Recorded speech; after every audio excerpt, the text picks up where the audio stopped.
This is the most powerful drug in the world. And if you can figure out how to use that to your advantage, now we're talking.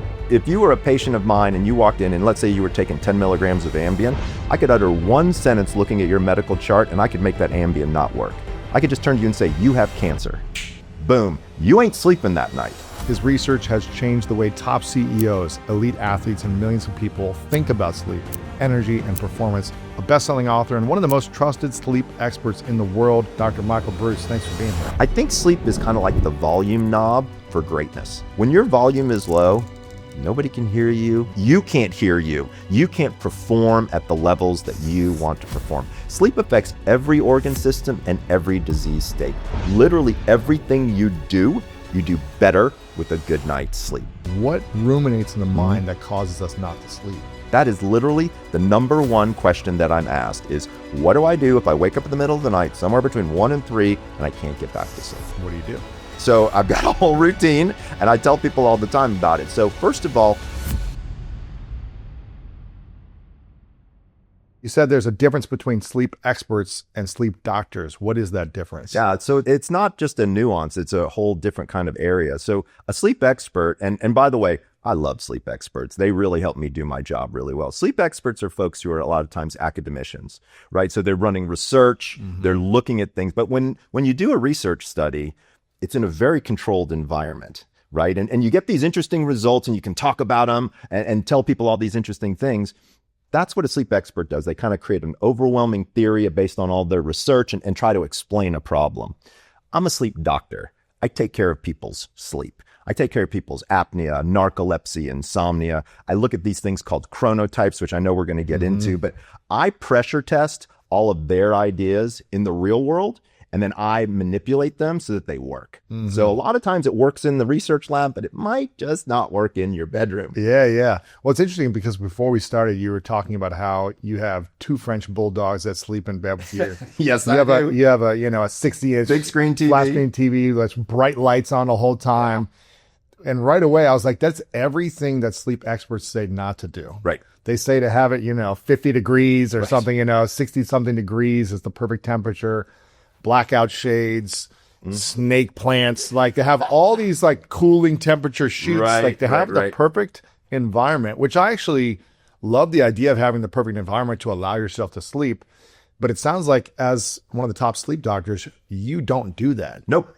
And I've also heard sleep experts say like, don't sleep with your partner because like any movement is going to disrupt your sleep. Like if you could have optimal sleep, they're saying this, but I'm also like, okay.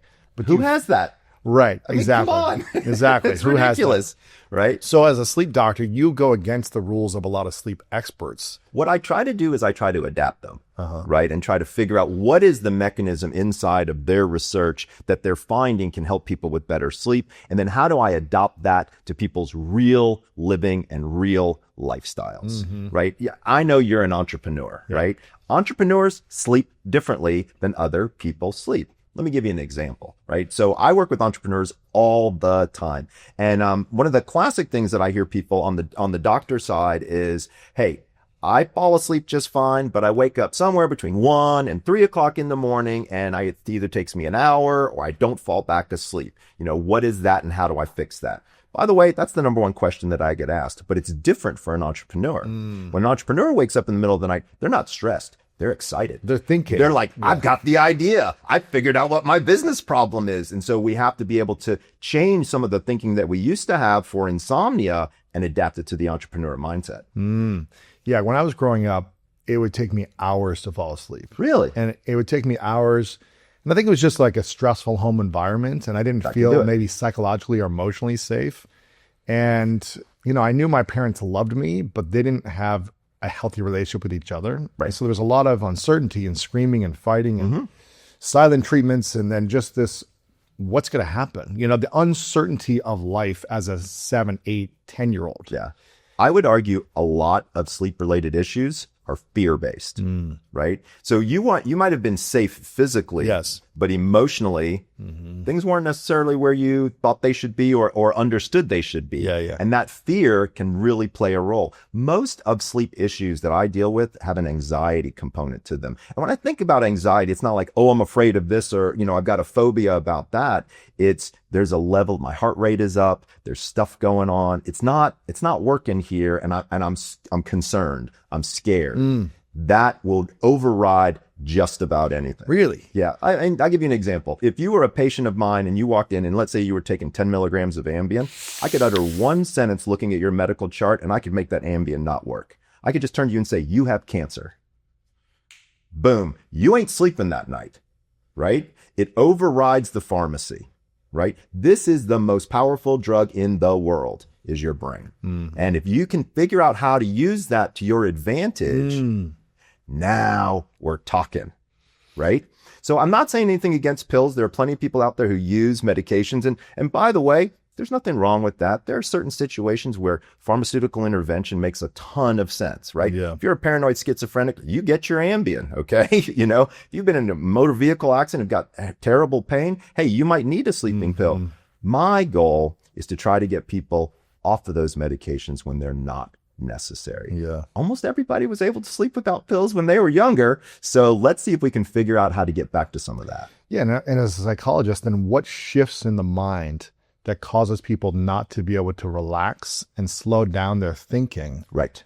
What is it? A traumatic event? Is it a reoccurrence of an uncertainty around events? Is it a constantly thinking about the past, worrying about the future? What ruminates in the mind that causes us not to sleep? All of the above, right? You literally hit almost all of them. So it's traumatic events, but it can be as simple as daily worries, right? I mean, here's the thing. I've heard this many times. It's a lot of people, they wake up in the middle of the night and they get monkey mind. Right? Now, I'm not sure I have to give a formal definition of monkey mind, but I think we all know a little bit of what that is. Are you worried about your kids? Are you worried about your job? Did you get the right groceries? What's that noise? Worry. Yeah. Let her in the house, Yes. right? Like there's a whole host of things that can be out there. This causes a level of what we call physiological arousal. What it does is it turns on what's called the sympathetic nervous system. So you've got an autonomic nervous system breaks out into two pieces, sympathetic and parasympathetic. This is the fight or flight, was just sympathetic, and then the rest and digest is the parasympathetic. We want, at least before bed and during sleep, we'd love you to be in the parasympathetic. But when you wake up in the middle of the night, here's the thing that's kind of crazy. Have you ever woken up in the middle of the night for a good reason? Has anybody run into your room and said, happy birthday in the middle of the night? I don't know. Hey, it's joyful. But not many times. Not many times. Believe it or not, our brain is built. When we wake up in the middle of the night, we immediately go to the negative. And that can be problematic. And so you start to think about different things. Sometimes people will flip on the TV. I got to be honest with you. You flip on the TV nowadays, it's tragedy all over the place. It's geopolitical stuff. It's financial stuff. It's emotional stuff. I mean, there's a lot of things that are influencing us on the regular. What I try to explain to people is you need runway to land the plane. Right? So you need time before bed where you don't have all of those things going on so that I can lower your heart rate. So here's the crazy part is if everybody gets just one piece of evidence from this podcast, you want a heart rate of about 60 or below to enter into a state of unconsciousness. Right? If your heart rate's above that, it's going to be tough for us to get you there. Now, don't get me wrong. There are people out there with high blood pressure who may never get a heart rate below 60, but I'm just talking about a lowering of the heart rate pretty significantly to allow your body to begin to relax and then allow the sleep process to take over.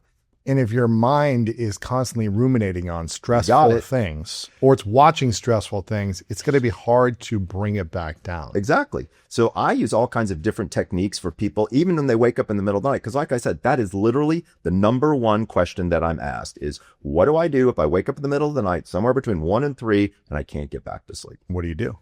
You want me to go through it? Yeah. All right, perfect. So I've got a whole routine, and I tell people all the time about it. So first of all, don't go pee. Yeah, you heard it here. Don't go pee. What if you have to pee? If you've got to really pee, please go pee. Yes. Okay. But here's the thing. People wake up and they say to themselves, I'm up. I might as well go pee, right? What happens when you go from a lying position to a seated position to a standing position? Your heart rate starts Your heart rate goes up. Exactly. And so then you have two problems on your hands. So what I tell people to do, roll over to your back, count to 10 or 15. see if you really have to pee. If you have to pee, please do me the favor. Go pee. Don't wet the bed. Right. Yeah, Now, don't put on some Depends, okay? Like, that's not what we're talking about here. But if you're going to do that, have some strategically placed night lights along the way. Because if you flip on lights, you just told your brain it's morning, and it doesn't actually work out so well. Step number 2, don't look at the clock, right?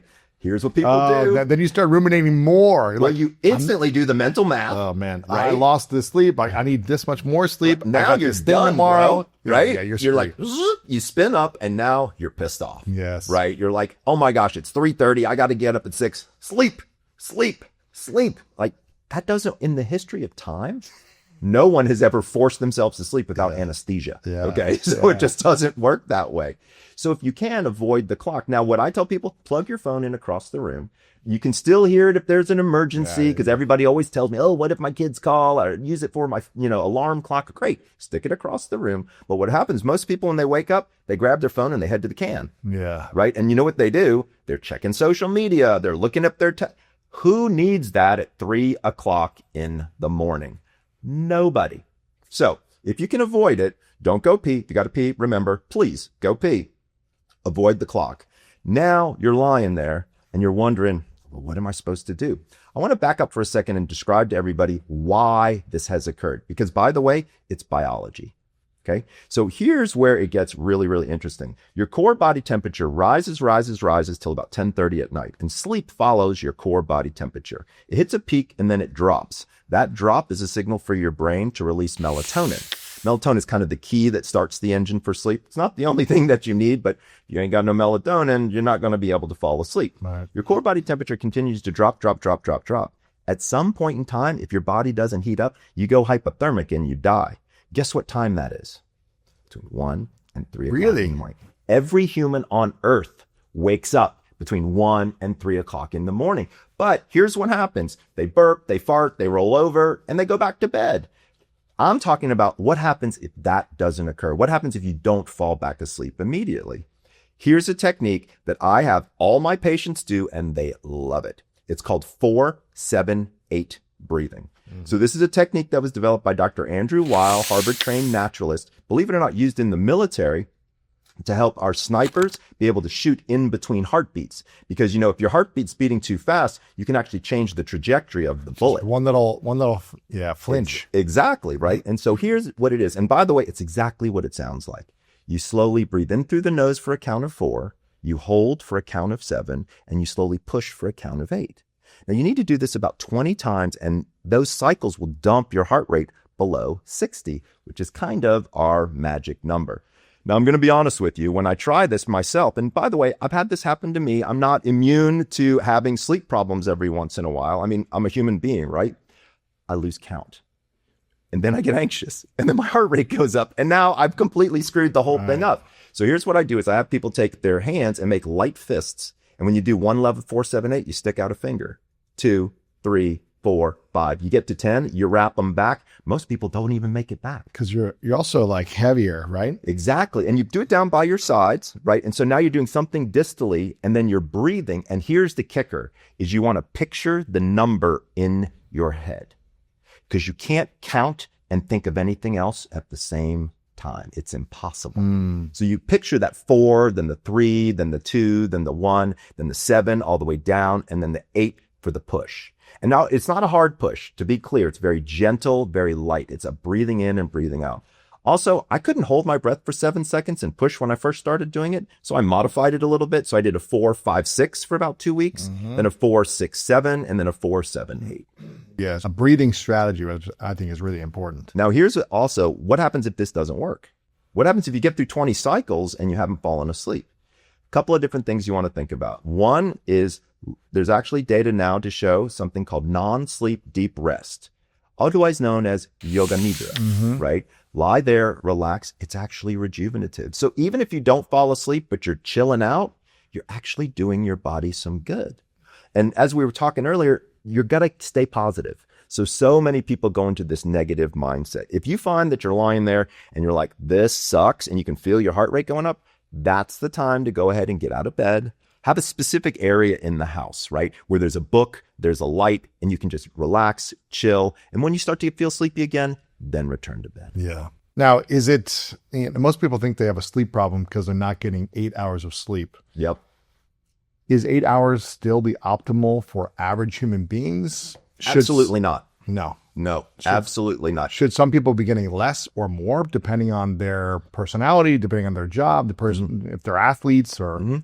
It has a lot to do with genetics and where they are in their physical stage of life, right? So when you're younger, you can get 6.5, 7 hours. When I talk about younger now, I'm talking like early 20s, things like that. When you're much younger, you want to get as much sleep as you can because you've got a developing body. I mean, you're an athlete. You understood this. When you were out playing, you got your rest, bro. You need a lot of sleep. You need naps. You need sleep. You need 10 hours maybe. Right. And so in those cases, you might need more sleep. But once you kind of hit adulthood, what we're learning is somewhere between 7 and 9 hours seems to be kind of the general average.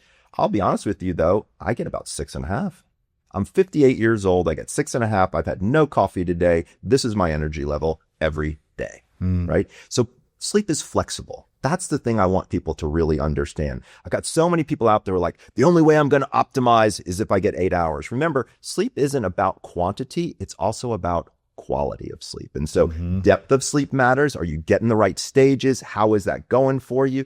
And a lot of people say, okay, well, I've got a tracker. I've got a ring, I've got a wristband, I've got a watch, I've got something that's tracking. What do you think about those wearables that track your sleep? Here's what I'll tell you is none of them are fantastic. Okay. They're not accurate because here's the problem. We measure depth of sleep from brain waves. It's hard to get brain waves from your finger, right? So you have to use a proxy. So you have to use heart rate, blood pressure, temperature, and then an algorithm is kind of guess. Okay, Lewis is at this heart rate at this time of night. We're pretty sure he's in this depth of sleep.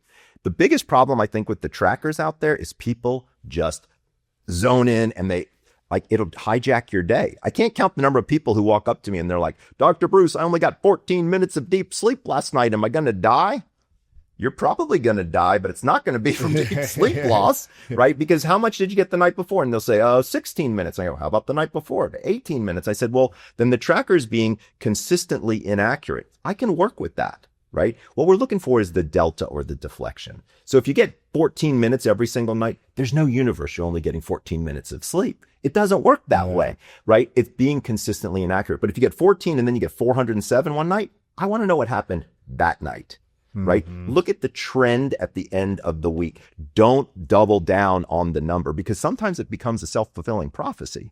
They wake up, they get a crappy sleep score, and then they think, oh, my day is shot, right? I'm going to be done for the day. It's not going to work. It's not going to go well and all this stuff. And then it ends up not going well because they've kind of made it up themselves, right? So use the tracker as something to guide you in different directions, but you really don't want to look and say, this is the number because unfortunately we're not there yet. Now, I will tell you, probably 18 to 24 months from now, we might be. Some of the AI and the algorithms that I'm seeing out there, I would not be surprised if a lot of these companies are starting to work and getting better and better and better at the variability and the guessing game. And I think we'll get there over time. But that is very different than, for example, what we do in clinic with a sleep study, right? So a sleep study is where you actually are looking at all of those things. You have FDA approved medical devices that really are measuring brainwaves, measuring the whole thing and getting you a much better understanding. So if you've got a tracker, use it as a guide, but not the Bible. Now, as a sleep doctor, you get around 6.5 hours of sleep. I do. You have 2 French bulldogs in bed with you. I do. Snoring and making their noises and moving around and licking your face throughout the night or whatever they're doing. You've got a 80-inch flat screen TV blaring signals, frequencies. Yeah. And you told me before that you also have a sleep apnea. Yep. So I was recently diagnosed with sleep apnea. So what does that mean? And do you use a machine for this? I sure do. So sleep apnea, I'm glad we're talking about this because this is important, right? So it's kind of funny. So I'm the sleep doctor, right? And about 1.5 years, 2 years ago, I wasn't feeling up to snuff. My workouts weren't as good. My times weren't as good on the treadmill. So I called my doctor, the woman who takes care of me, Carrie, and I said, Carrie, God, I'm kind of dragging ass. She said, let's do some blood work. Let's see what's going on with you. And I said, okay, great. So she thought maybe I was iron deficient, like I had anemia, maybe there was some kind of deficiency, something was going on. So we got back and my testosterone was around 400. Now, for a guy my age, that's still okay. But she was like, let's put you on testosterone and let's see what happens, right? So she puts me on testosterone. Almost 9 months goes by. No change. All that happened was I lost more hair. Really? Yeah. Let me tell you, that was not good. the side effect I was looking for, like, brother. You're like, I wanted to get jacked. I wanted to get strong. Exactly. And so then she turned to me and she said, hey, Mr. Sleep Doctor, why don't we do a sleep study on you? And I was like, I hadn't done one in a few years.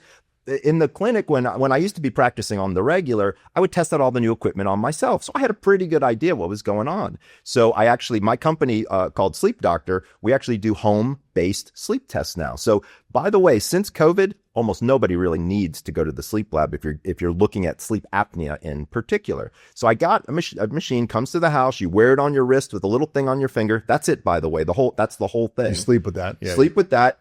Information ports over to an app. The next day, you're online talking with the doctor. Turns out I stopped breathing in my sleep 24 times an hour. Wow. Right. That's a lot. That's moderate sleep apnea. How long do you stop sleeping? Stop breathing for? So the definition is anywhere from 30 to 90 seconds. Come on. For real. You stop breathing for 30 to 90 seconds, 24 times an hour? Correct. That is sleep apnea. Now I want to be clear. And you can't hold your breath for 7 seconds?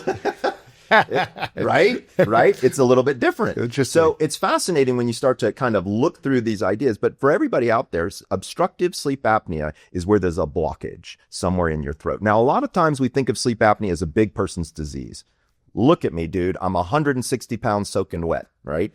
I'm not one of those people, but I've got some level of obstruction that's here in my throat. So I ended up using a CPAP machine. So CPAP stands for continuous positive airway pressure. So literally it's an air compressor with the hose and a mask that sits on my face and pushes air down my lungs and opens the area that has collapsed and sends air to my lungs, and I breathe all night long. Now, here's the thing. A lot of people say, I don't want to get sleep tested. I don't want to sleep with the mask on my face. Michael, it's not sexy. There's no way I'm going to do it. I'm claustrophobic. And they come up with every excuse in the book. CPAP's not the only solution, Lewis. Like, there are mouth guards that you can wear with no hose, no mask. There are surgical interventions. Weight loss can help. There is a dramatic number of treatment modalities that we can do for people where you don't necessarily have to wear the mask. But people won't even get tested, right? Because they're afraid to wear the mask. If you've got undiagnosed sleep apnea, you are on the road to diabetes. You're on the road to atrial fibrillation, congestive heart failure. Like, it's a mess. Cognitive decline for sure, right? Like, this is a significant medical issue. And we want people to at least get tested for it so they know and understand what's going on. I had a question the other day I thought was really interesting. They said, Michael, are GLP-1s the new CPAP?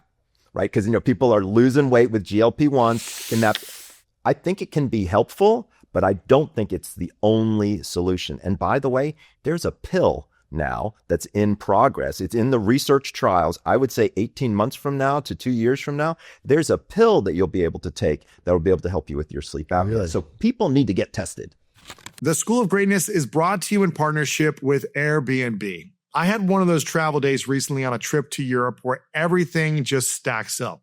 The long flight, full schedule, back-to-back conversations, and by the end of it, you're just ready to slow down and take a minute. And I remember walking into the place that I booked and thinking, this is exactly what I needed because it felt calm, it felt comfortable, and it was easy to get into and settle in. Not just a place to sleep, but a place to reset. That experience stuck with me. Because I have another trip coming up soon, it made me look at a separate space I have differently. And I started noticing what's happening locally, and there are events that are bringing people in. And I thought about that feeling I had after a long day, walking into a space that just feels right.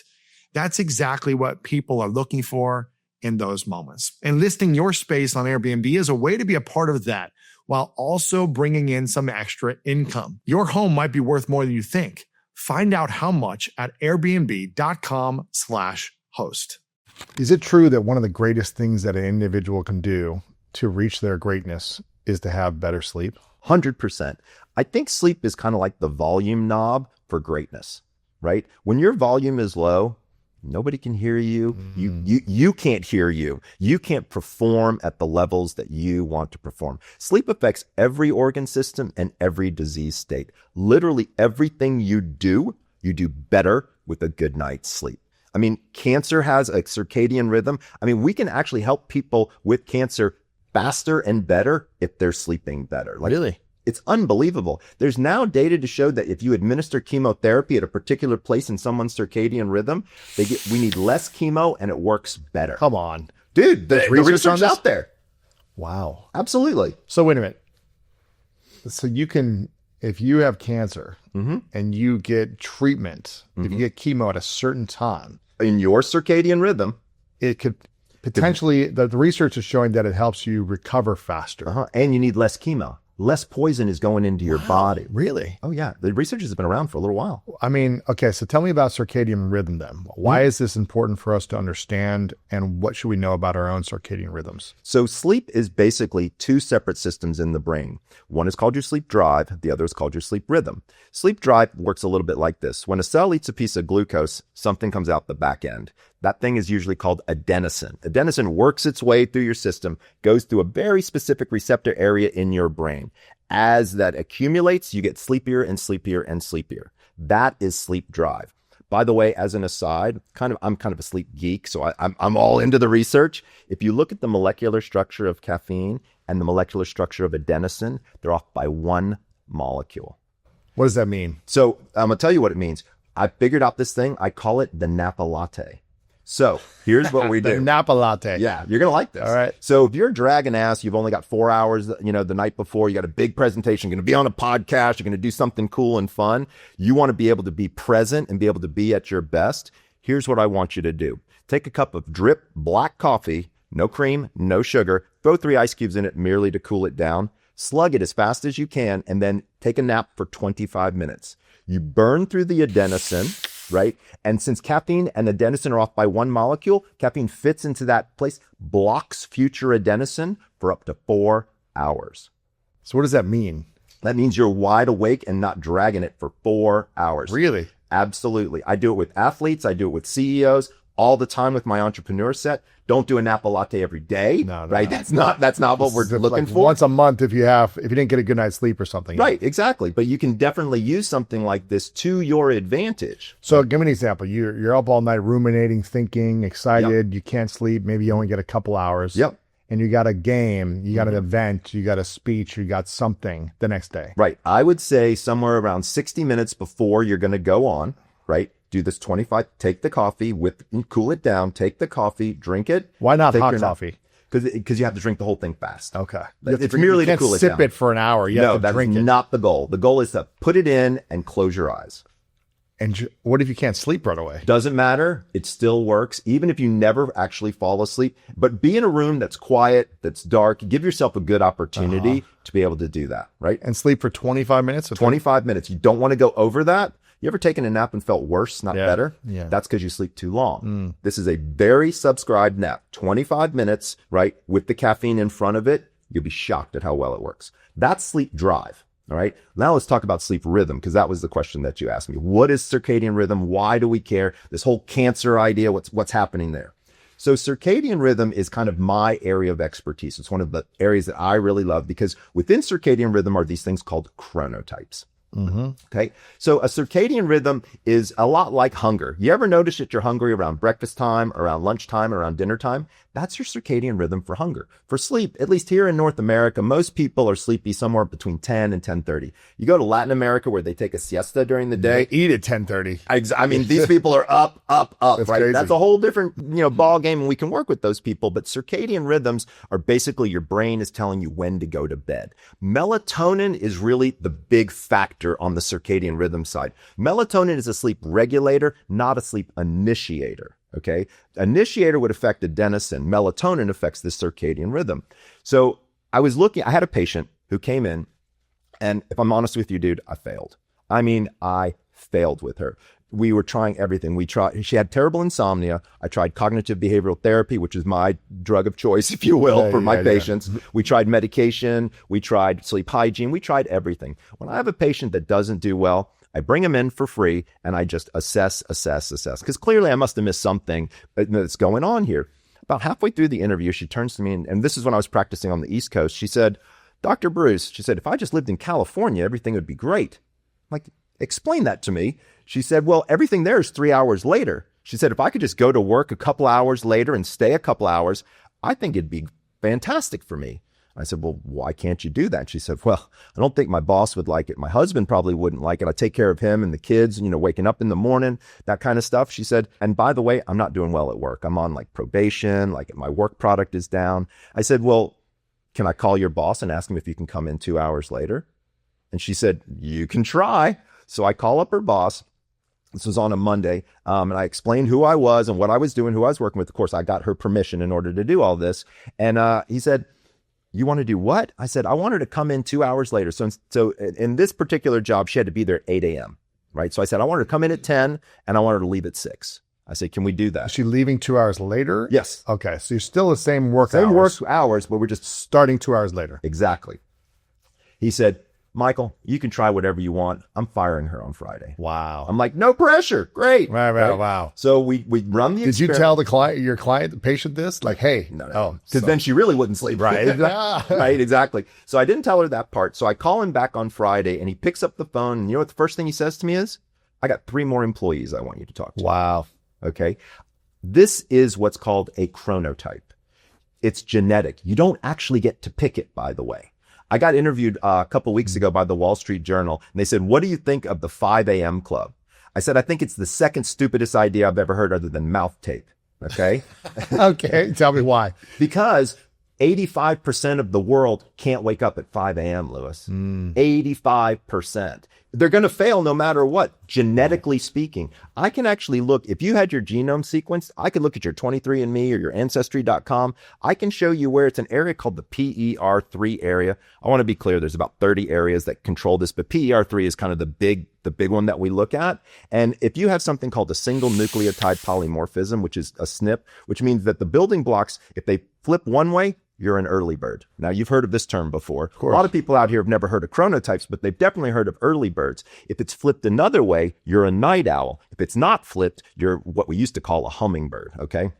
So I was looking at this system, and I said, now I've heard about this system. It was in school, I heard about it. Like it's kind of a well-known system. I said, but it doesn't encompass this woman I was talking with, because she also had kind of a strange system. Sometimes it'd be late, sometimes it'd be early. So it turns out that there's a fourth chronotype. Once again, this is genetic. So this is not just some social construct of just saying, I'm a night owl, I'm an early bird, or so this is like, if someone's saying that, they're actually, it's their body saying it. It's exactly. It's not they're just like, well, I just don't want to wake up early. That's right. It is actually their body. Okay. Huh. Now I have always and been you can a night test owl. this. Yeah. Is this through blood work you're saying, or is this through? I've got a quiz online that people can take, and look, 30 questions online. It doesn't take you but about 3 or 4 minutes. And it's not hard. Like, this isn't like some, oh my gosh, I've got to figure all this stuff out. Like, you can figure this out reasonably quickly. To be fair, I'm a mammal, not a bird. So I decided to rename the system. So early birds are now lions, because who wouldn't want to be the king or queen of the jungle, right? And lions are very interesting people. They make up about 15% of the population, right? And these are the early birds. So these are the people that wake up at 5 o'clock in the morning. They're all chipper. I mean, honestly, the only thing I hate more than mornings are morning people. Right? I mean, come on, they're just too into the morning scene for me. Yeah. Right? They exercise early. These are the people that'll make a list and go from step 1 to step 2 to step 3 during the day. They have a very interesting personality kind of characteristic. Once again, only 15% of people do this. So they're great for the 5 a.m. club, but 85% of the rest of the freaking world is not going to do well at the 5 a.m. club. The next group, I call them bears. They're the ones in the middle. These are more solar sleepers. They go to bed around 10. They wake up around 7. And by the way, 50% of the population is a bear. And I got to be honest with you, dude, I wish I was a bear. Really? Life is built for the 9 to 5 schedule works perfect for a bear, right? Absolutely perfect. And these people are a lot of fun. They're really good to work with. And you know, a lot of times it makes a lot of sense. We've had almost 3.5 million people take my quiz now. Wow. And so, yeah, it's amazing. And so what we've discovered is there are actually early birds early bears and later bears within that category, Sure. right? The next category I call wolves. These are the night owls. This is me. I've been a wolf my entire life. I'm the guy who, like, it was crazy. When I first went to college, I took, the classic freshman 8 a.m. It's the worst. It's the worst, Yeah. right? It's awful. Number one, I missed it half the time because I was asleep, right? Like my body just doesn't work then. I was labeled lazy, right? I was told that I wasn't intelligent. I was so all of these different things. And if all I had done is just taken some of those classes later in the day, dude, I would have crushed it. Right? Now, what's interesting about my night owls is this is where my creatives are, my CEOs, right? These are my artists, my actors, my inventors. Because who gets an idea at 2 o'clock in the afternoon? Nobody. I get it at 2 a.m., right? Why is that? Well, is there something around brain chemistry? Yes. Or like the ability to dream or to let go? We can talk about dreams in a second. That's a slightly different category. Okay. But what's interesting is right after or right before REM sleep is when you turn out to be the most creative. Interesting. Okay? So far, I'll be honest with you. I haven't told you a whole lot you probably didn't already know. You knew about early birds. You knew about night owls. You figured there must be people in between, right? My real kind of the thing I'm most known for is the fourth category, which I call dolphins. Now, people always ask, Michael, why do you call them dolphins? So it turns out that dolphins sleep unihemispherically. So half of their brain is asleep while the other half is awake and looking for predators. Yeah. I thought they don't sleep, right? I mean, they're just swimming in a circle. Exactly. Like if you see it at the zoo or whatever, they're just like... Exactly. They're swimming 24/7. Exactly. So half of their brain has to sleep while they're swimming, and then it rotates to the other half. Crazy. Right. That is my insomnia groups. That's what this woman was. Wow. She was a dolphin. And, what percent is that? It's about 10 to 15%, closer to 10. And what are the wolves? The wolves are about 15%. So we've got 15% lions. We got about 55% bears. We got another 15% wolves and about 10% are dolphins. And then some people can float around. Now I want to be clear about something. The dolphin is interesting because sometimes it's not genetic for a dolphin. Sometimes it's circumstance, right? So if you're a woman and you're going through menopause, you're a dolphin, dude. Yeah. Because your hormones are all over the place. This is all based on your melatonin and your cortisol moving up and down. So this is how it works, is if you're a lion, your melatonin turns off at 4:30 in the morning, the cortisol comes up, and now you're awake. But if you're a wolf like me, my melatonin doesn't turn off until 7, like a full almost 90 minutes later. So here's where it gets in really cool. So my book is called The Power of When, as in when to do something. What I tell people is don't change your chronotype, embrace it. Change your activities to the time when your body will naturally have the hormones that you're looking for. So how do you know, once you go through your quiz and you find out your chronotype? Yep. Then you should know when to have sex. 100%. So you can learn when to have sex based on your chronotype to have the best night's sleep? Absolutely. So when is that? So let's talk about it. Yeah. So everybody always wants to know. So I'm going to give a general recommendation, and then I'm going to give some specific recommendations based on people's chronotypes, right? So in order to have sex successfully, you need 5 hormones to be elevated. You need estrogen, progesterone, testosterone, adrenaline, and cortisol all need to be high. And melatonin, the sleep hormone, needs to be low. So when we surveyed people, 75% of people have sex between 10:30 and 11:30 at night. What do you think their hormone profile looks like? It's the opposite. Melatonin is high, and all 5 of those things is low. So that's hint. You need that to switch. Exactly. So you should be having morning sex, not night sex. So you've already caught on. You're quick. You've already caught on, right? So then the second thing is, if you happen to be having sex with somebody who was born biologically male, what do most men wake up with in the morning?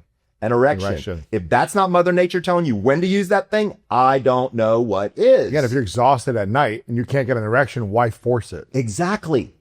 It's not tonight I have a headache. It's not tonight I'm too fucking tired. Like that's what's really going on here. So everybody here who's watching and listening has a prescription for with their partner to be able to, if you want to have sex, try it in the morning time. Go to the bathroom, throw in a little mouthwash first, right? Then hop back in bed. Here's what's interesting. We surveyed people when we asked them to do that. Men actually have better performance. They have better erections and they last longer. Women have better emotional connection, right? Now, here's the question that I get asked all the time. Michael, this all sounds great, but what if I'm a wolf and my wife's a lion? What do we do then? So in the book, I created a matrix. Sure. So I've got male on the one side and female on the other side. And then I also created one for gay and lesbian couples because the hormones are different. right? So we can figure this out, dude. Like, it's not hard to do. I can tell people the best time to have sex, eat a cheeseburger, work out, drink caffeine, have alcohol. All of it runs on these circadian systems based on your chronotype. This is the biggest unlock that anybody could do. Wow. Okay. So here's the thing. I feel like when I was growing up, I was more of a wolf. This is such a great question. I know where you're going. Right? Yeah. But then through social conditioning, through sports where we had to wake up at 5 a.m. for lifting, and it's like I had to condition myself, essentially go against my nature or the way my brain was working at that season of life. So to try to fit in with, high school, college, then pro sports, then But then I flipped back to being a wolf when I was an entrepreneur. Because I was like, oh, I'm just up all night thinking, and now I can create and do, and there's everyone's asleep, so I can actually get some work done. Yeah.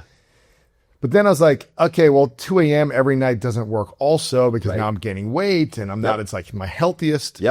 So I feel like I've become more of a bear and probably more of an early bear now, just so I can get up and get my workouts in first. And now with twin daughters, like I got to spend time with them in the morning. So it's like fitting things in the morning. So it's called chrono longevity. Okay. So you go through all of the phases in your lifetime. Yeah, and I'm sure I've been a dolphin in this season also. So your daughters right now are lions. They go to bed early. They wake up early, right? Once they hit middle school, they're going to be bears. They're going to go to bed around 7:30. They're going to wake up around 7:30. Then adolescence hits. I don't know an adolescent who doesn't want to stay up until 2 and sleep until 12. That was me. Wolves, that was right? me. Me too, right?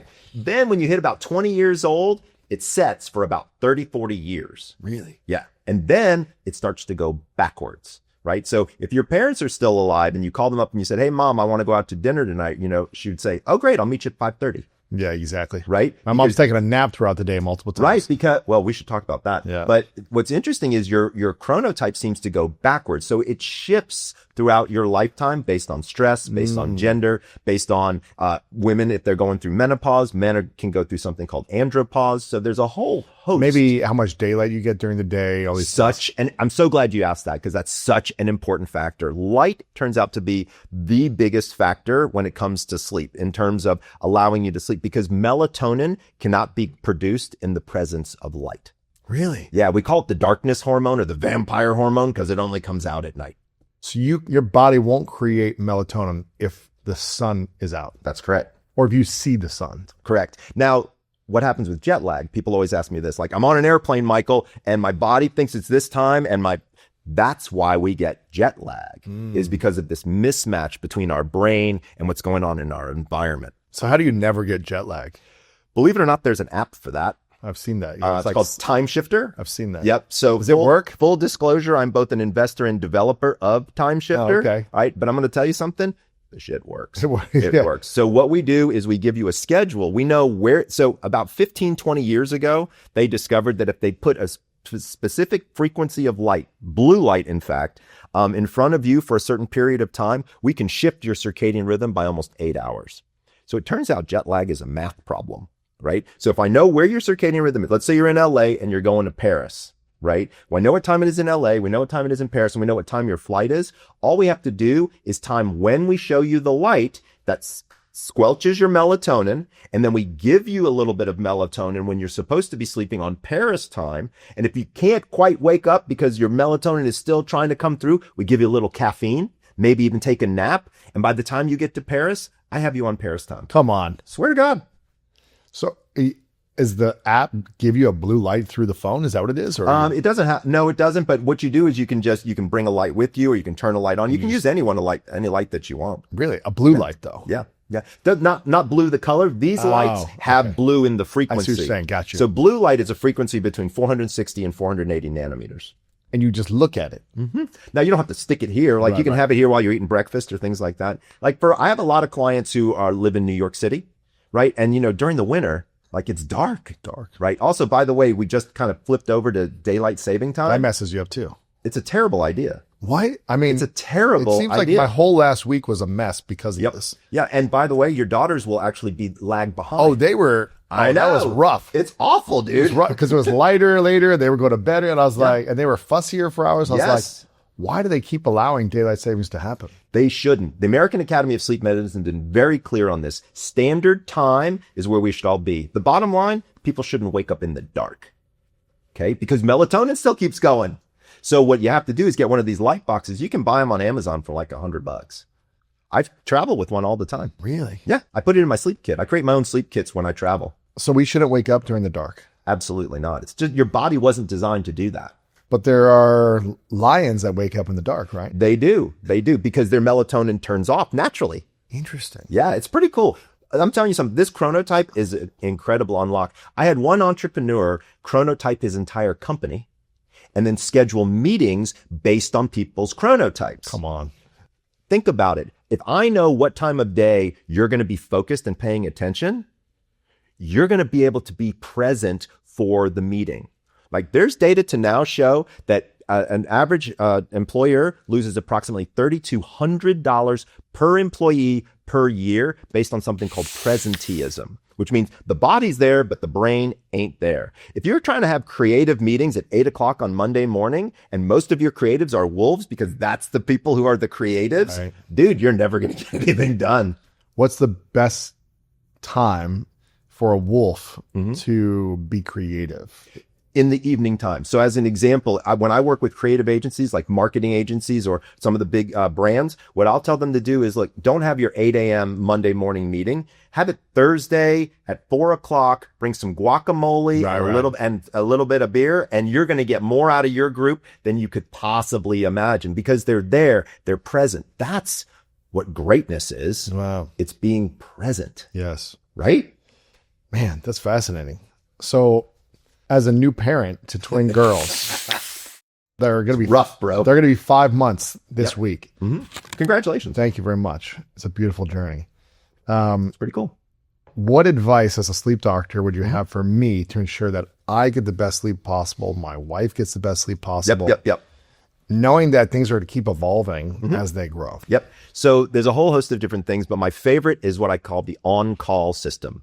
So here's what's going to happen. So they haven't told you this yet, but teething is right around the corner. It's coming soon, huh? It's going to be. They're starting to put everything in their mouth now, yeah. And they're sucking on things, and it's really painful. Like the teeth erupt through the gums. Like it is not fun for the baby, right? And so they're going to be fussy. They're not going to be sleeping well and things like that. So what I always recommend is, for example, you take Monday night, Wednesday night, Friday night. What's your wife's name?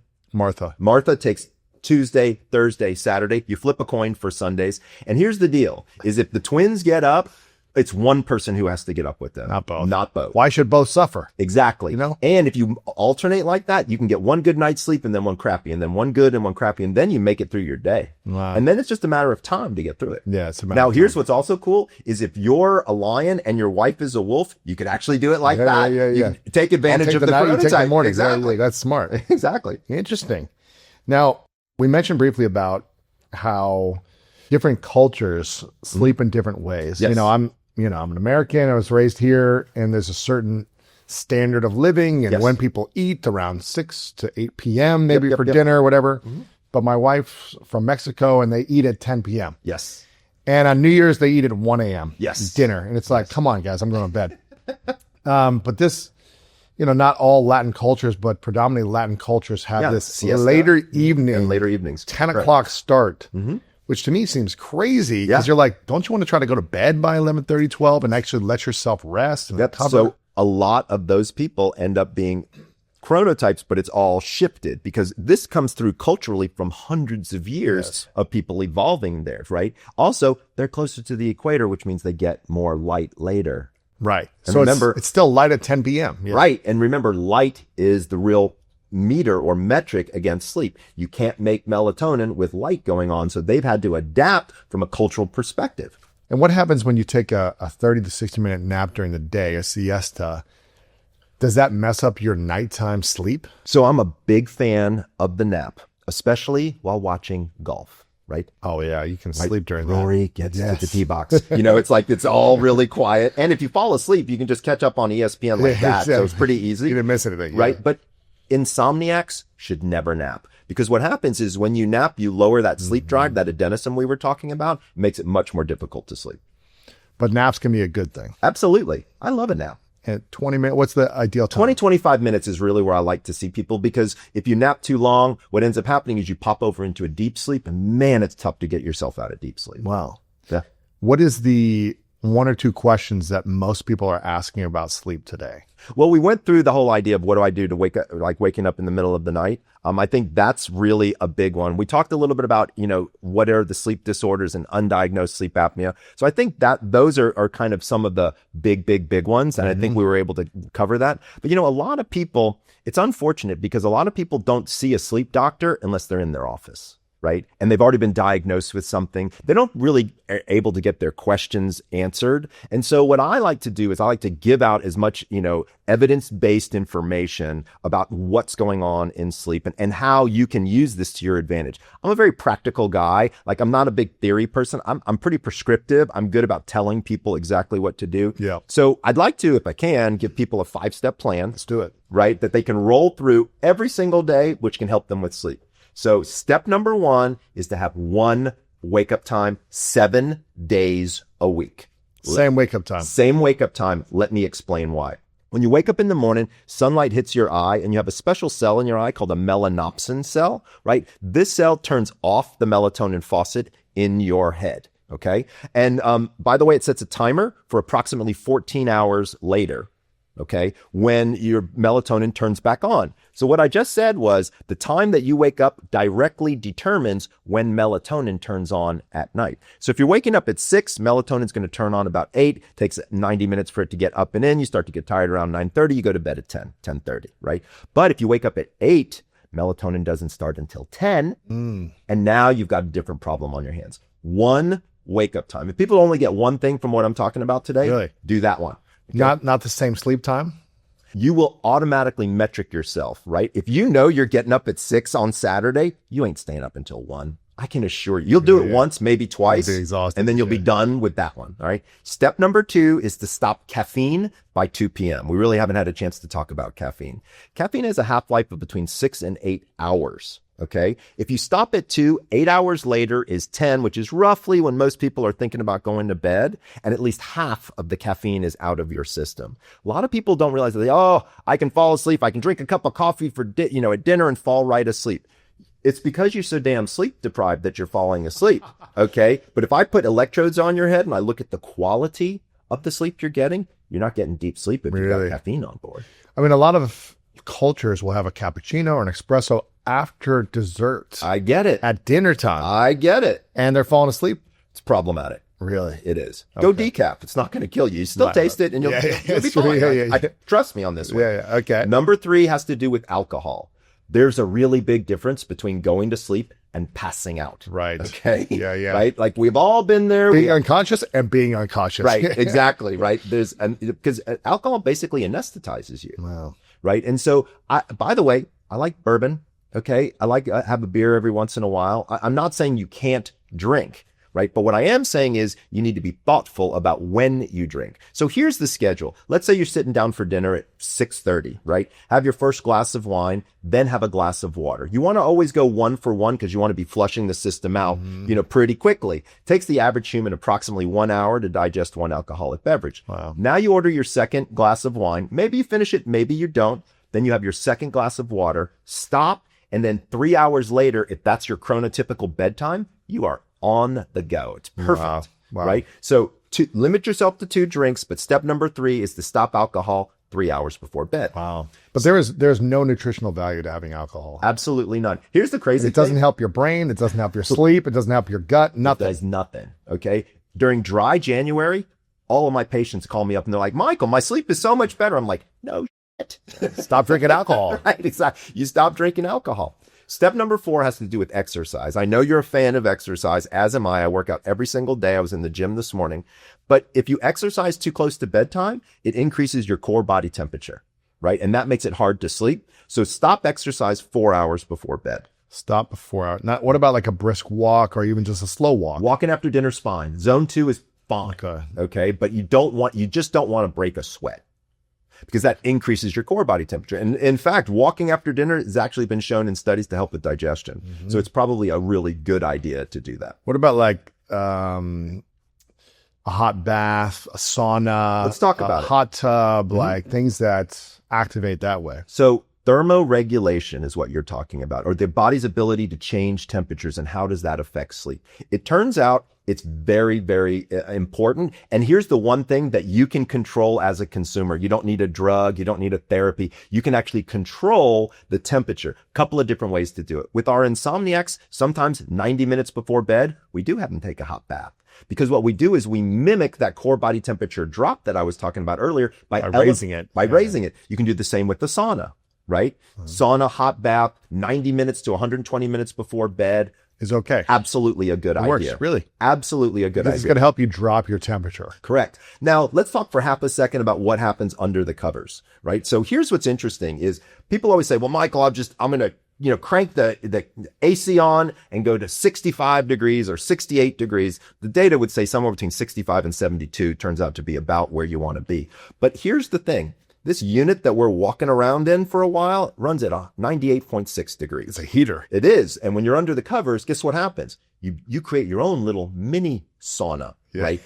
You really do, because the heat just bounces off the sheets and comes back and the mattress and what have you. So they now have out there these things called thermoregulatory pads. So it's a topper that you put underneath the sheet that you're lying on top of, has a thin tube that runs through it, and you can run hot water or cold water through it, and you can actually cool yourself from beneath. I work with a company called Orion Sleep, and they've developed this technology. And here's the thing. It's great for menopausal women. It's great if you happen to work out in the evening time, and your core body temperature is high. Or if you're like me, my body just runs hot. Yeah, me too. It always has. I don't know why it does, but that's just genetically who I am. So these devices like this Orion work really, really well. Really? Step number 5 is for the morning time. And so when you wake up in the morning, there's 3 things I ask people to do. Take a hard back chair, sit outside if it's not too cold out, right? And what I want you to do is I want you to take 15 deep breaths. This is merely to bring yourself present and activate your lungs and your respiratory system. In between each breath, I want you to drink 1 ounce of water. Most people don't know it, but sleep in and of itself is a dehydrative event. You lose almost a full liter of water every single night. Right? And so we want to replenish that. You want to hydrate before you caffeinate. That's really, really important. And then the other thing you want to do is get 15 minutes of sunshine. Now, people are going to be like, oh, California doctor, he's getting all woo-woo on the sunshine on us. The data is incredibly consistent. Number 1, the sunshine activates that melanopsin cell I was talking about, turns off the melatonin, so your morning brain fog goes away. 15 minutes is the exact amount of time that it takes your body, generally speaking, to produce vitamin D. Vitamin D is a circadian pacemaker, right? So that's kind of where we want people to be. Now, speaking of vitamin D, people also always ask me all the time, I think another thing that we didn't get to hit on, supplements. Tell me. Right? So people are always like, Michael, should I take melatonin? Absolutely not. Right? Really? There's only 3 instances where I think melatonin is appropriate. Jet lag, shift work, and if you have a melatonin deficiency. Okay. Melatonin, first of all, is a hormone. Okay. You can't just walk down to the local CVS and buy testosterone, right? And estrogen. And there's a good reason. Hormones affect every system in the body, right? Here's the problem with melatonin that a lot of people don't know. Did you know that melatonin affects birth control? Really? Did you know it affects all antidepressant medication, all diabetes medication, and all heart rate medication? It's a circadian pacemaker. It affects your circadian rhythm. This is not something to play around with. And by the way, never use melatonin with kids. Never, ever, ever. There's one group of kids on the autism spectrum, where we have discovered that about 5 or 6 milligrams turns out to be good for them. But by the way, that's kind of a whopping dose. Average dose should be between 0.5 and 1.5 milligrams. Wow. Now, here's what I think about supplementation, generally speaking. Go do blood work. Okay. If you're supplementing, it's because you're not getting something in your diet, and it's a vitamin or a mineral. Like, to be clear, nobody has a deficiency in ashwagandha. Okay. But you might have one in vitamin D or magnesium or iron or melatonin. And those are the 4 that I always have people do blood work on. And let's fix that first, bring those up to par levels in your body, and let's see how your body functions. Dude, I would say 10% of the patients that I see, when I just get them to do that, their problem is solved. They feel better. Yeah. I keep going back to this idea of ruminating, thinking about stress, worry, whether it's big T, little t traumas, uncertainties on what keeps us waking up or staying up and not able to sleep. And one of the things we didn't really touch on, but I think it falls into this category, nightmares. Oh, yeah, for sure. Right? Nightmares. Yeah. So one of the things I've been spending the last year and a half working on becoming what's called a dream therapist. Now, I want to be clear, this is not dream interpretation. Okay. This is actually using the dream in the therapeutic context. So what I'm talking about are people with PTSD, right? And one of the hallmark signs of PTSD from any kind of trauma, whether you're a first responder, you've had a terrible sexual trauma, military, right? I mean, how many people are committing suicide that are coming back from I don't take it for granted when somebody puts their self in harm's way for my freedom, right? I want to be able to figure out how we can help these people. And they're all coming back with these terrible, terrible nightmares. And they don't want to go to sleep because they don't want to watch the movies that are playing in their head. No. Right? This is where PTSD becomes a really big issue. And dreams are an area of study for me. I haven't quite cracked the code on it yet. I'm going to be honest with you. But what I have discovered is that there's a couple of different techniques that can be used to help people move the dream forward. What dreaming turns out to be is what I call emotional metabolism. Right? And so you dream for whatever was going on in your day, right? So if you had a joyous day, your daughter's turned 5 months, you're having a party, having a good time, you might have a little bit more REM sleep and you might dream a little bit more. Or the same could hold true if, God forbid, something bad happened in your life. So dreams are a great way to understand emotionally where you are.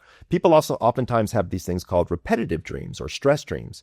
I have my own. It's kind of funny. I'm in high school and the bell has rung and I'm running to my locker and it's one of those spin combination lockers. I got to get my books out for the next class and I can't remember the combination. Really? Yeah. You have that dream on repeat? I do. And if I have that, that's a signal to me that there's something else going on in my life, right? I don't know exactly what it is yet. It's still maybe filtering around in my unconscious, but it's something to be thoughtful of. A lot of people don't know the purpose of REM sleep. REM sleep is where you move information from your short-term memory to your long-term memory, right? And you create this kind of organizational substructure like a filing cabinet in your head, where you can retrieve things. But if you can't get it there because you're waking up because you're scared due to a nightmare, it never hits the filing cabinet and you're just kind of stuck on this repeat and repeat and repeat. So the goal here is to try to get people through that. And there's some different therapeutic techniques that can be done for that. Really? Oh yeah, it's pretty cool.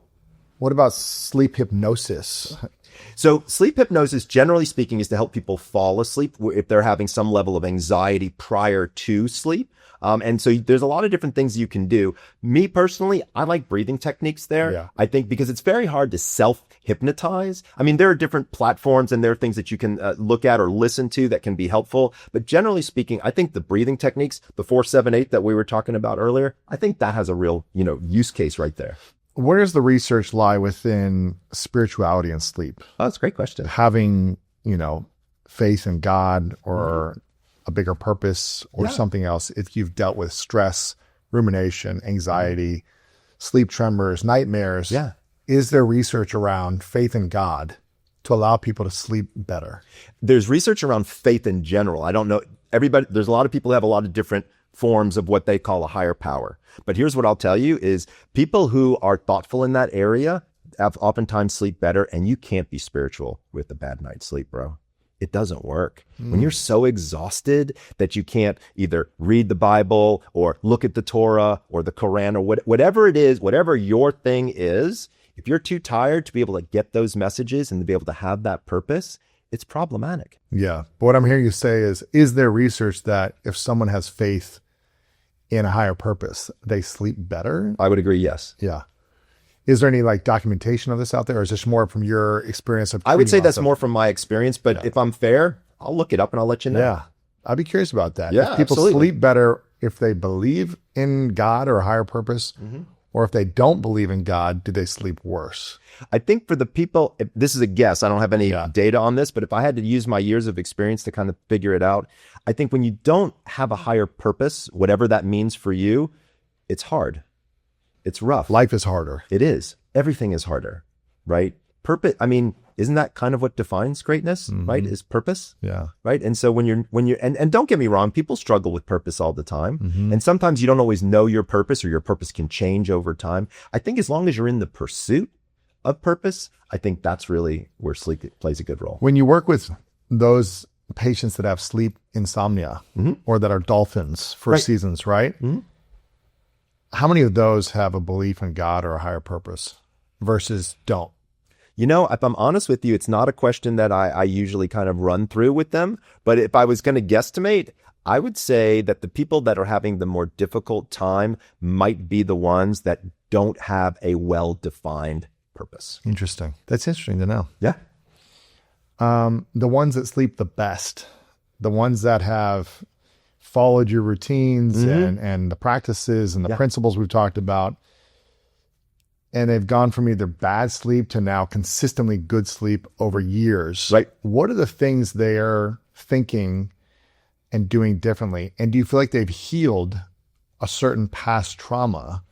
Oh, it's an interesting question. I think that happens a lot. So, you know, here's the thing is when you've got a past trauma, when you get home and you get in bed and nobody's talking to you and maybe the TV's not on or the bulldogs aren't in the bed, all the thoughts come in. Yes. Right. And that's hard because there's fear, there's elevation of heart rate, there's anxiety. So if I had to guess, I would say that if you've got all that stuff tucked in and dealt with, whether that's through therapy, whether that's through journaling, whether that's through, working with your pastor, whatever method that you use that's positive for you, I think that would actually promote good sleep. And I would say I can easily say that looking at my patient population, I've seen that over time. Really? Yeah.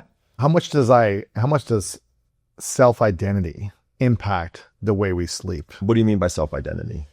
Like if I identify myself as a bad person, as stupid, as ugly, as not good, I'm never going to amount to anything in my life, versus I'm confident, I'm courageous. Here's what I'll tell you is the more sleep deprived you are, the more likely you are to have a negative self-image. Interesting. There's a lot of data on that.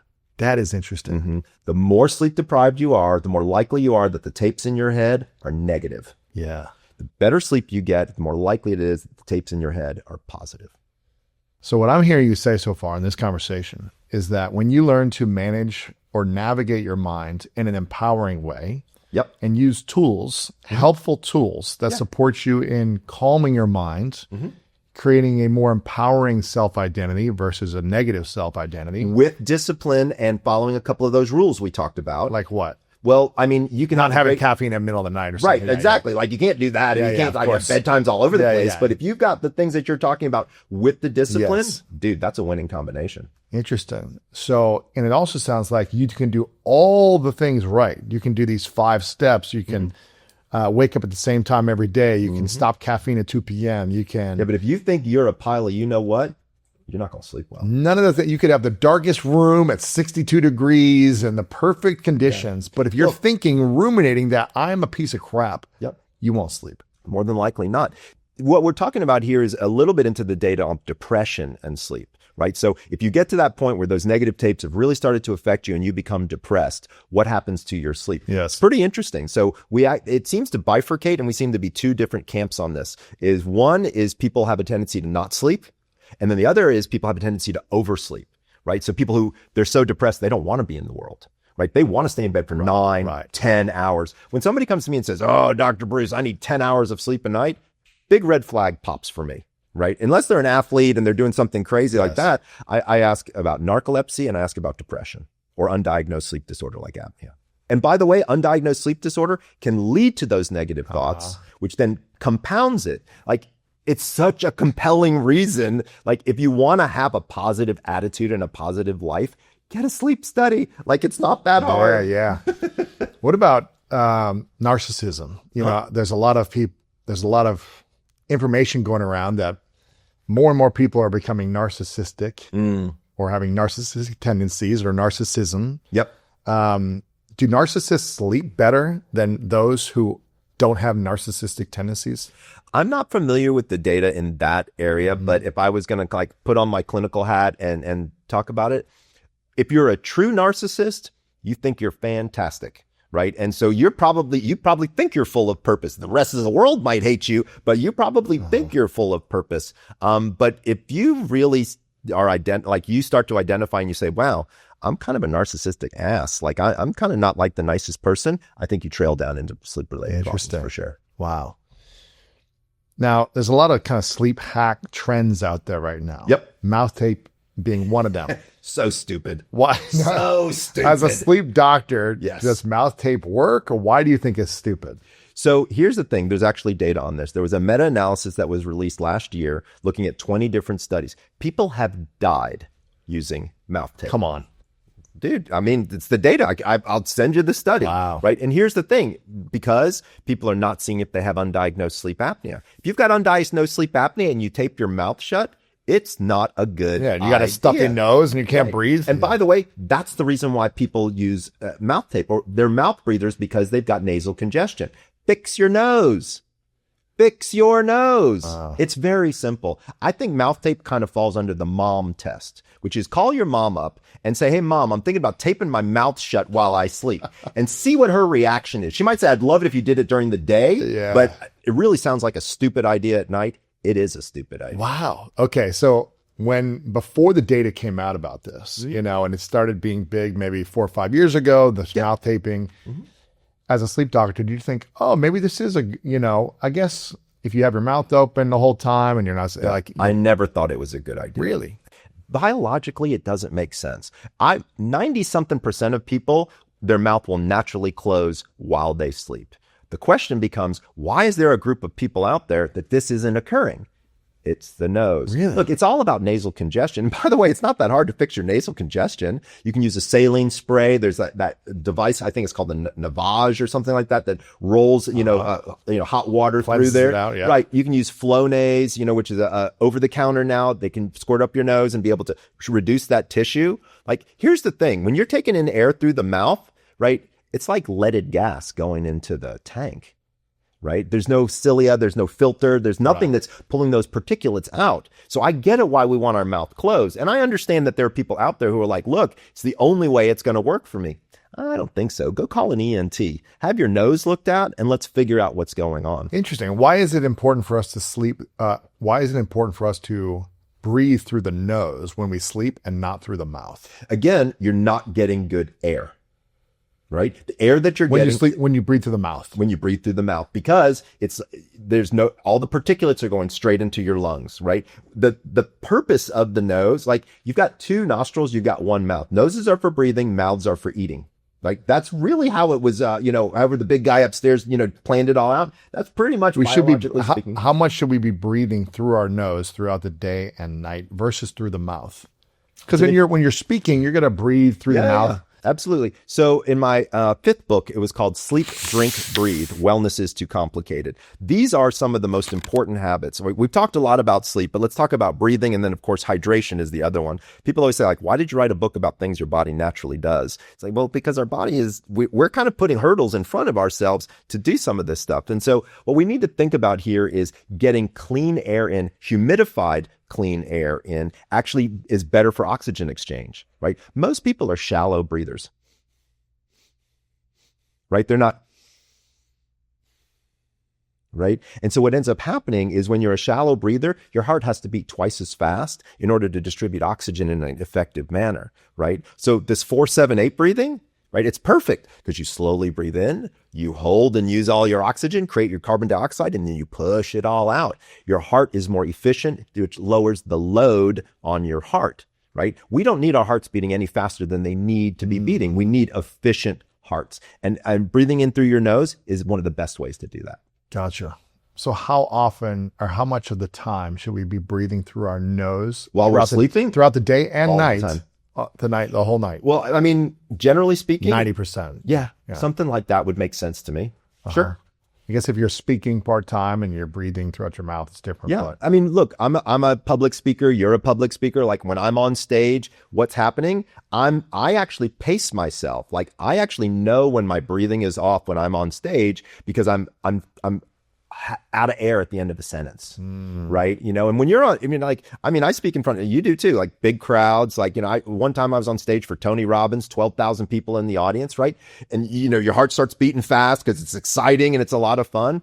You got to chill yourself out. I do 4-7-8 breathing before I go on stage. Chills me right out. Not 20 cycles because I don't want to fall asleep, right? Sure, yeah. I do about 5-6 cycles, chills me out. And now my body is being efficient. Then I don't have to worry about my body. My brain can do what it needs to do to educate.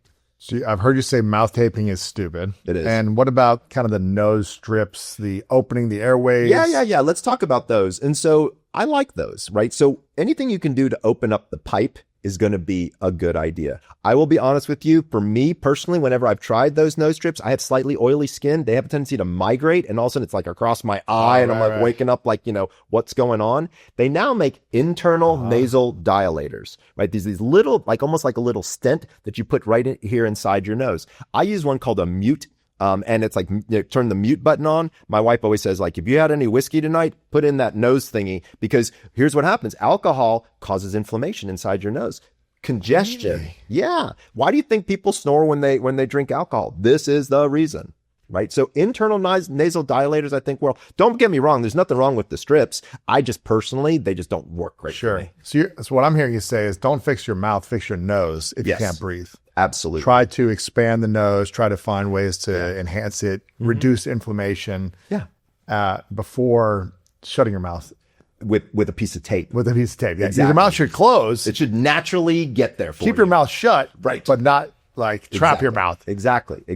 Now, we've talked about, one of the things we haven't touched on is noise at night. Snoring. Right? It's a big one. Yeah. Right? So a lot of people are thinking about like noise at night and what's going on here. Like, we want people to snore. By the way, if you sleep next to a snoring bed partner, you lose approximately 1 hour of sleep a night. Do you say we want people to snore?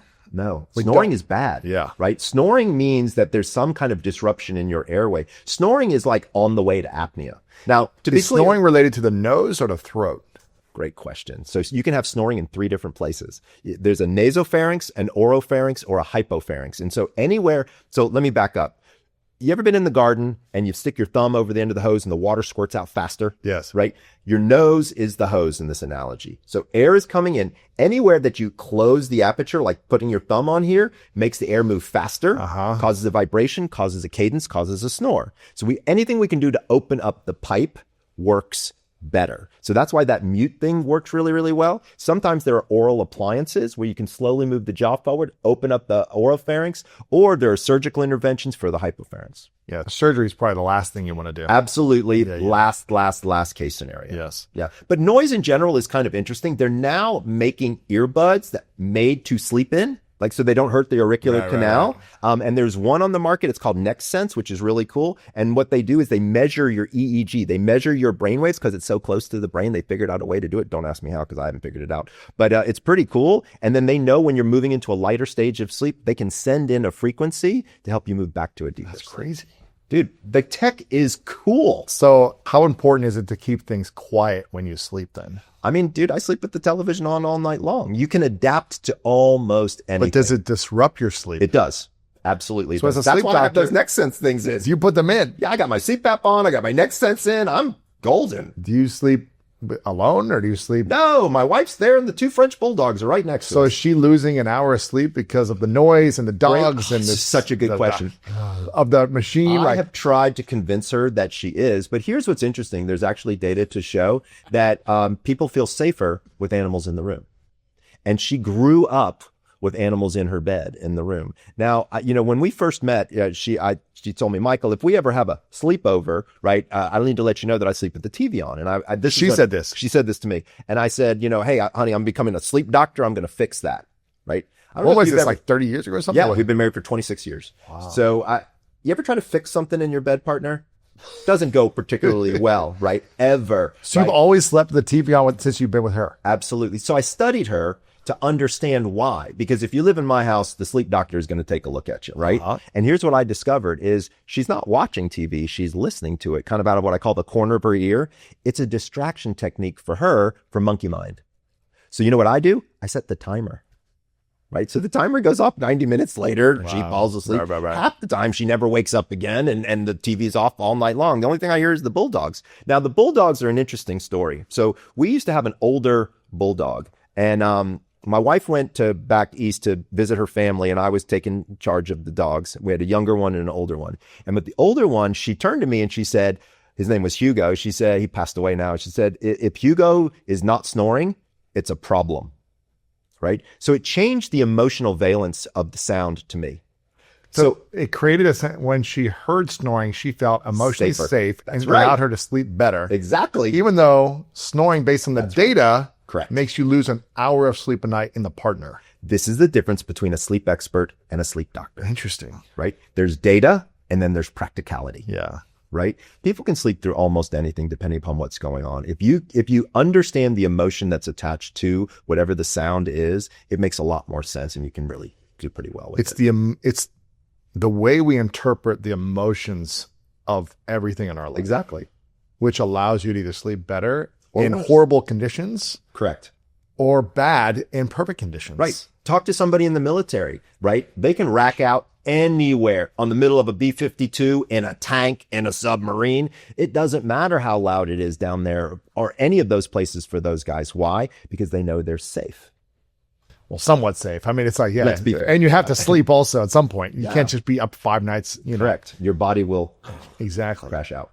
Now, what about kids? Because there's a lot of different parents online that that swear by sleeping with your kids. And other ones are like, this is the worst thing you could ever do. Put them in the crib in a separate room and you never see them. Let them like sleep on their own. Yep. As a sleep doctor, not a sleep expert, right? What would you recommend? Should parents, or what are the benefits, the pros and cons of sleeping with kids in the same bed versus not sleeping with your kids? It depends on the child and it depends on the age of the child, right? If you have a special needs child that has got something else going on, you probably want them close by. Okay, let's just be fair, right? If you've got a child who's got RSV, who's got major medical situations going on, who's got autism, God forbid any of these things happen to a child, you're going to feel better. You're going to not worry nearly as much if the child is in the room with you. Now, there's a difference between being in the room with you and being in the bed with you, right? And so children in the bed can be highly problematic, especially if there's alcohol involved or if you have big fluffy pillows and covers, right? When babies are born, when you go home tonight and you look at your daughters, they do not have protruding noses. Their noses are actually pretty flat because their noses haven't had a chance to grow yet. So if they go over on their face, whoosh, they can suffocate, right? What you want, for the first 3 to 4 months, we had what's called a Moses basket. So it was in between my wife and I. We'd put my son in there, and if he woke up and was hungry, she'd scoop him up, she'd put him on, she'd take him off, she'd put him back, in the basket, and everything was fine. Over the course of time, maybe 4 to 6 months, we started rotating him, the bassinet in there, rotating him out, finally got him into his own room. I would argue that you really want to get your kids figuring out how to fall asleep on their own. Why? Because it's a skill that they need to learn. Okay. If you put a child down every single time and they're out cold, here's what happens is there's this idea called object permanence, right? And so it doesn't really kick into gear until year 1 or 2. And so here's what happens is when the baby goes to sleep and you go away, they think you're gone forever. But if you put the child down while they're awake and they see you and then you start moving out and they know that they're okay and safe. Maybe you've got a monitor so you can talk to them, maybe sing them a song, read them a poem, Bible verse, whatever your thing is, say your prayers, whatever. That actually has a tendency to work a lot better. Now, the age of the child also becomes a big determining factor. I mean, I had one patient who turned to me and she said, she had her 7 or 8-year-old son sleeping in bed with her. And I hate to say it this way, but the moms are like, it's so cute and it's so cuddly and I'm going to miss it. What happens when the young boy starts to have erections when he wakes up in the morning and he's sitting next to mom? That's pretty inappropriate, right? So you need to be thoughtful about the biology that's going on, but I would say generally speaking, it's probably a good idea to get him out. Now, to be fair, there's some cultures where the family bed is where everybody sleeps. I think that's a whole different ballgame. But here in the United States, I would say generally, you really want your child to have their own room, their own bed, and put them down awake. Now, what happened, I don't know, thousands of years ago? It was pretty different thousands of years ago, but generally speaking, everybody lived in the cave, and they sat around the fire and that's how they did it. As we've gotten bigger and bigger, things change a whole lot. Mm-hmm. I would argue that sleep really changed when that idiot Thomas Edison invented that thing called the light bulb. I think that screwed up everybody's sleep pretty bad because it used to be when we were an agrarian society, right? We'd go to bed when the sun went down. Right? Then we'd wake up halfway through the night, have a meal, have sex, have whatever, then go back for the second sleep. Really? And, this is well documented. We used to wake up in the middle of the night and have meals? Why? Yeah. You were hungry. Right? And then you'd wake up at dawn and then plow the fields and do that. When old, Tom came around and everybody could have light at night, everything started to change. I don't know this is a fact, but my guess is we probably didn't have insomnia before the light bulb. Yeah, I'm sure people went to bed. Yeah. like maybe within an hour or two after it got dark. Exactly. Let's start to wind things down. And Exactly. Yeah. got a little lamp on maybe. Or Yeah, like, right. Abraham Lincoln supposedly, wrote by candlelight. So I think that society has evolved from back those days to where we are now. But I'm going to be honest with you. I think some of the evolution is not going in the right direction. I mean, the phones before bed, and by the way, it's not the blue light that's keeping you up.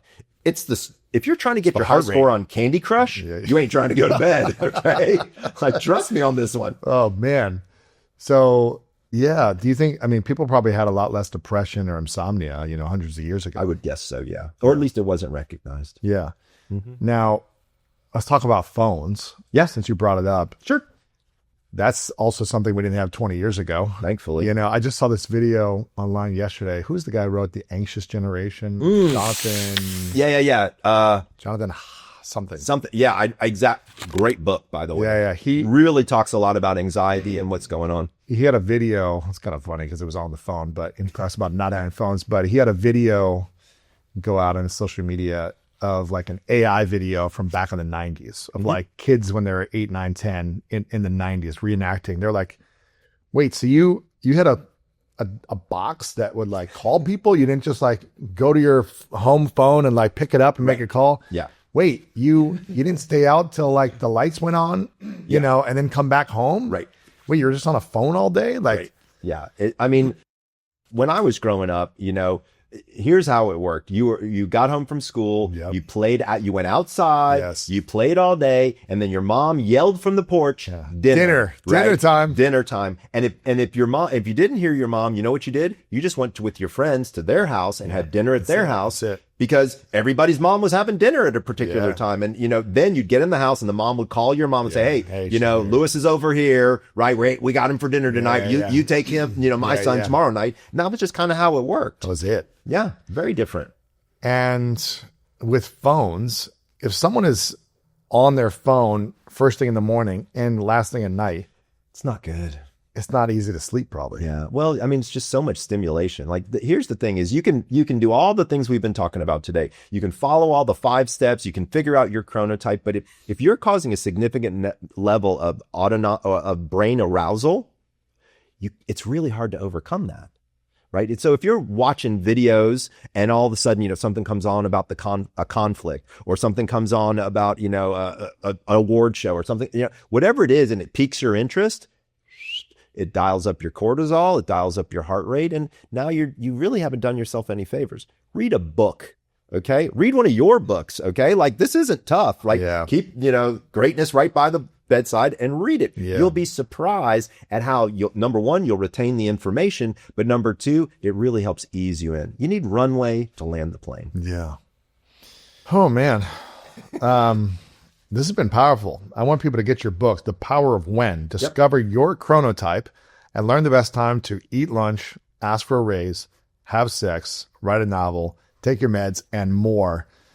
This is really inspiring. So I want people to get this book. You have a lot of other books as well. Yep.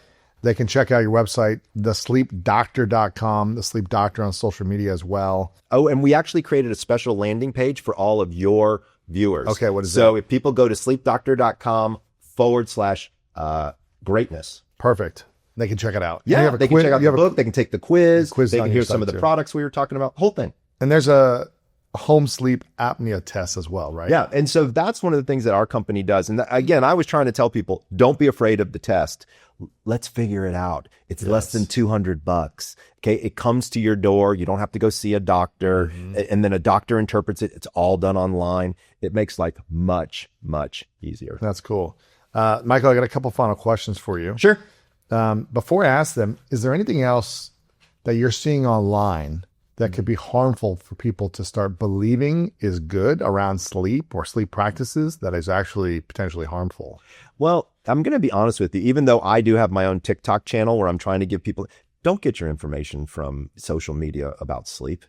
For a while, there was this thing going around called the Sleepy Girl mocktail, right? Where you would have 2 scoops of magnesium, fizzy water, tart cherry juice. And again, the practicality of this is like, you shouldn't be drinking large volumes of water before bed because you're going to have to get up and pee. By the way, too much magnesium and it's going to give you gas and make you go to the bathroom. And then that fizzy water is also going to give you gas. So like, really, if you're going to get your sleep information, get it from somebody who's well-versed, who has an educational background that's going to be important for you to understand. Like, vet your sources, because nowadays anybody can seem to be talking about stuff and they really don't know what they're talking about. Yeah. Or get it from Michael's book, The Power of When, or one of your other books as well. This question is called The Three Truths. So you shared a lot of advice today. You have tons of great books. You have a lot of great content. Thanks. But let's create a scenario far in the future. You get to live as long as you want on this earth, but then it's eventually the last day on earth for you. Okay. And you get to create and accomplish everything you want and experience all of life's magic, and you see your kids grow up and all the great things happen. But it's your last day on earth. Okay. Far in the future. Okay. And for whatever reason, we don't have access to any of your content anymore. So this episode is gone. Your books are gone. Nothing is around anymore. Hypothetical. Okay. But you get to leave behind 3 truths, 3 things that you know to be true from all of your experiences that you would share as lessons to the world. And we would get to keep those. What would those truths be for you? I think the first one that comes to mind is sleep matters. It's important. People take it for granted all the time. Oh, I'll sleep when I'm dead. I can't count the number of times people have said something like that to me. Okay? Sleep matters. It's important. It's something you need to be thoughtful about. And if you're not thinking about it, that's okay. But do yourself the favor, take a few minutes and think about your sleep, because I think sleep matters. Number 2, be present, right? Be a present husband, be a present father, be a present employer, be there. Be able to help people in whatever way, shape, or form that you can. And by the way, you can't do that without good sleep, right? I think those two are the two that definitely hit me kind of hard. I think the final one is probably be open, right? Be open to other people, be resilient, listen to what other people have to say. Everybody's got some good ideas, right? Be open to the new ideas and see if you can, make them part of your life. That's beautiful. I want to acknowledge you, Dr. Michael Breus, for being a leader in this space, because I think for me, sleep definitely has given me a better life when I'm consistently sleeping well. Right. And you feel it, specifically having, twins now. I can feel it when I don't sleep well. My wife can feel it when she doesn't sleep well. And it impacts everything you do that day or for potentially days. If you don't get a good night's sleep. And so I want to acknowledge you for being a leading voice and researching these things and constantly learning about what is going to support your quality of sleep, what's not going to support your quality of sleep. And I think also reminding people that you don't need medication to sleep better. I think I get really worried when doctors come on and they prescribe medication first rather than that should be the last result. Last result. Do all these other things, heal, create peace, learn breathing, meditate, find purpose, all these other things. Mend your relationships, all these things that cause stress, anxiety, and worry first. And then, last resort, have some pill that maybe can help you next. And maybe it's just temporary. Temporary, yes. Right? Pills are really good on the temporary when we're talking about sleep, not on the regular. Exactly. So I want to acknowledge you for all the work you're doing. Thank you. And the final question I have is, what's your definition of greatness? My definition of greatness, I think it's about being present. I really do. I'm going to go back to that one. It's about being able to be in the moment. I saw a great interview with Michael Jordan, and one of the things he said the second his foot touched the court, he was present. He was there. Don't be someplace else. Be here, because here is really the best place to be. Absolutely. Thanks for coming. Thanks for having me, bro. Thank you very much. Appreciate it. Powerful. Your brain is designed to ask all the big why questions on the right, and then to solve how to and what questions on the left. And the reason people are depressed today is because they're avoiding the big right side questions. The whole culture of technology and hustle and grind, online,